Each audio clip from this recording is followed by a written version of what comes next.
हाँ, hello friends, welcome back to the channel. पिछली video का हो चुका है, मैंने आपको बताया था किडनी का। किडनी के बाद हमने एक किडनी को लेकर डिस्कस किया था। Cortex, peritoneum layer, unfiltered blood, renal hilum, ये सब उसमें मैंने डिस्कस किया था। अब मैंने आपको बताया था जो बेसिक यूनिट होता है किडनी का वो होता है नेफ्रॉन। नेफ्रॉन से बता, अब नेफ्रॉन का ये स्ट्रक्चर है, ठीक है।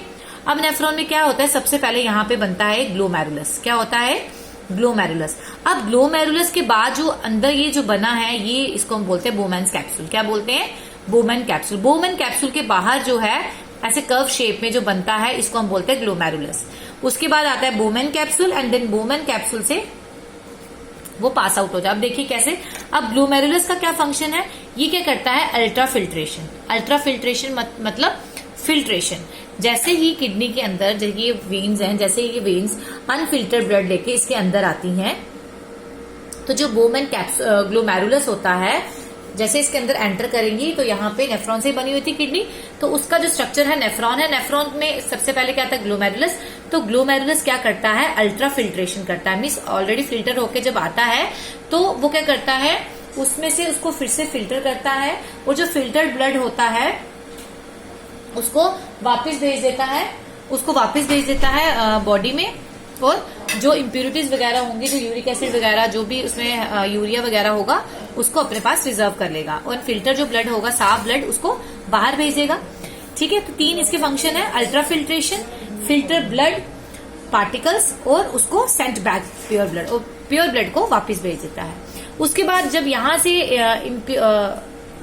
फिल्टर करके ब्लड यहां आता है तो बोमेन कैप्सूल का फंक्शन है आगे। बोमेन कैप्सूल क्या करता है? रीएब्जॉर्ब करता है। जो भी उसने फिल्टर किया होगा उसमें से फिर जो अच्छी अच्छी चीजें होंगी उसको एब्जॉर्ब कर देता है, उसको वापस भेजता है, और जो इम्प्यूरिटीज होती हैं उसको यूरिनरी ब्लैडर में भेज देता है। तो तीन फंक्शन हो गए इसके। एक रीएब्जॉर्प्शन, आगे है second filter the urea, urea को फिल्टर करता है, and sent urea to nephron.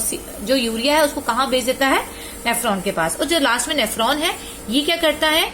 It's excrete urea from the body through urine. Nephron क्या करता है, जब उसके पास यूरिया आता है तो वहां से नेफ्रॉन यूरिनरी ब्लैडर में जाता है, और उसके बाद यूरेथ्रा के थ्रू जो यूरिया है हमारे यूरिन में प्रेजेंट, हमारे ब्लड में जो प्रेजेंट होता है यूरिया, वो in the form of urine body से निकल जाता है। तो इस फॉर्म में जो यूरिया हमारी बॉडी से पास आउट होता है, ये उसके बारे में मैंने आपको पूरा प्रोसेस बता दिया है। अगर इसमें कुछ भी पसंद नहीं आया हो, कमेंट बॉक्स में प्लीज जरूर लिखिए। अगर कुछ समझ नहीं आ रहा है तब भी आप कमेंट बॉक्स में जरूर लिख सकते हैं। तो इस तरह से मैंने इसकी एक्सक्रीटरी सिस्टम की 3 वीडियोस बनाई है। पार्ट 1 में मैंने आपको पूरा उसका स्ट्रक्चर वगैरह बता दिया कि किडनी में क्या क्या होता है, कौन कौन से वेन्स होती हैं, उसकी आउटर लेयर वगैरह।